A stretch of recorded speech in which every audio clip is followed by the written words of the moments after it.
Welcome to the channel. My name is Matthias. Today we're going to talk about X Factor issues 21 to 23. And here we're going to have the resolution to this story arc that revolved around a character, a villain. His name was Cameron Hodge. Louise Simonson really took her time to build this guy up as the big bad to the series. Actually, one of the two big bads of this run. The other being Apocalypse. And it's so cool to see that writers back then really could take their time building up these story arcs. So first we're going to have X Factor dealing with Cameron, as I mentioned previously, and immediately after this, we have the big showdown with Apocalypse. Now, Cameron Hodge was an interesting villain, at least for me. He was like a good friend to Warren Worthington III. He's the guy that hatches up the whole plan of creating X Factor to hunt down mutants.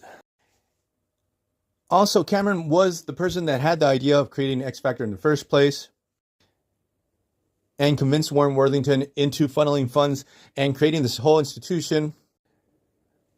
But the whole idea was that this team of mutants that posed to be normal humans seemingly hunted down mutants, but really they were rescuing them. It was overly complicated and cockamamie, but the thing is that it really fed into anti-mutant hysteria. And as the series progressed, we discovered that Cameron Hodge really hated mutants. He really seemed to envy his childhood friend, and he set up X Factor to make things much worse between humans and mutants. He also manipulated Warren Worthington to the point that when he lost his wings, he really nudged him to want to unalive himself. And the cool thing about this whole scenario is that you as the reader totally knew that Cameron was very, very evil, to the point that it was cartoonish. The fact that no one realized that this guy was a real bad apple. And Cyclops was like the only guy that started to catch on, and no one would really believe him. So what happens in these issues is that they're going to read Warren Worthington's will, and we get the surprise revelation that Cameron Hodge is the sole heir to all of his fortune. Angel's teammates are devastated over this revelation. Louise Simonson and Walter Simonson are really able to capture this whole sense of son of a bitch, he screwed us over again. Then out of nowhere, these guys with these weird tech suits start attacking. They have these very odd smiley faces, and they're part of an organization called The Right. Their design is so weird, but very unique, and at least for me, it really works. So we get the big revelation in these issues that Cameron Hodge is actually the leader of this group, The Right. So his first move was to try to take down X Factor.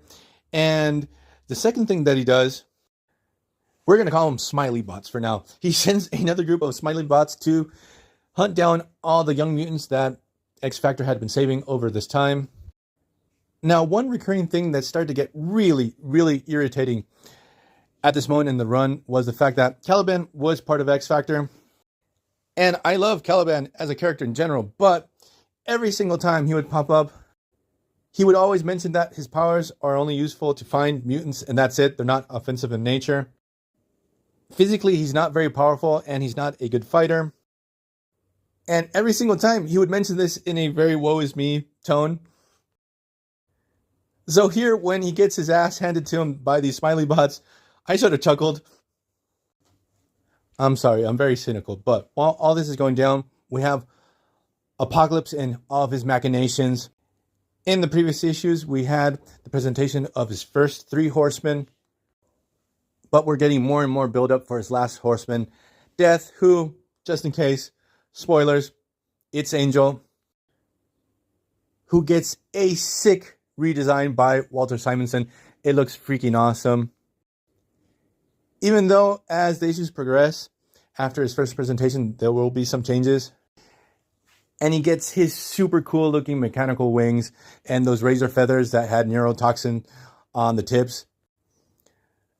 So, Death / Archangel will be a crazy OP character from this point on. So what happens is X Factor is able to hunt down Cameron Hodge thanks to Caliban's powers, because he had kidnapped all the young mutants at the X Factor base. We get the big confrontation between X Factor and Cameron Hodge's forces. It's sort of funny because when it's revealed that Cameron Hodge is the leader of the right, he has like this really weird costume that thankfully it's ditched immediately in the next issue. At least for me, the look just didn't work. And when he starts battling against the members of X Factor, he's using this really weird type of body armor that further down the line, you're going to see another character use the same body armor, which would be Trevor Fitzroy. So obviously X Factor are able to defeat Cameron Hodge, defeat the right, they rescue the kids. But Cameron Hodge's evolution as a character from this point on will be pretty crazy. He will make a deal with a demon from Limbo called Nastir, so he will become immortal. Then during the Extinction Agenda crossover, Cameron Hodge is going to become this really weird, gigantic cyborg. Then after that, he's going to be part of the Phalanx Covenant crossover, where he's going to be absorbed into the collective, but like his personality is going to take charge of the whole thing, or part of it. And finally, Cameron Hodge resurfaces in the 2010s in the Second Coming crossover. He was one of Bastion's lackeys, but it was really cool to see him back.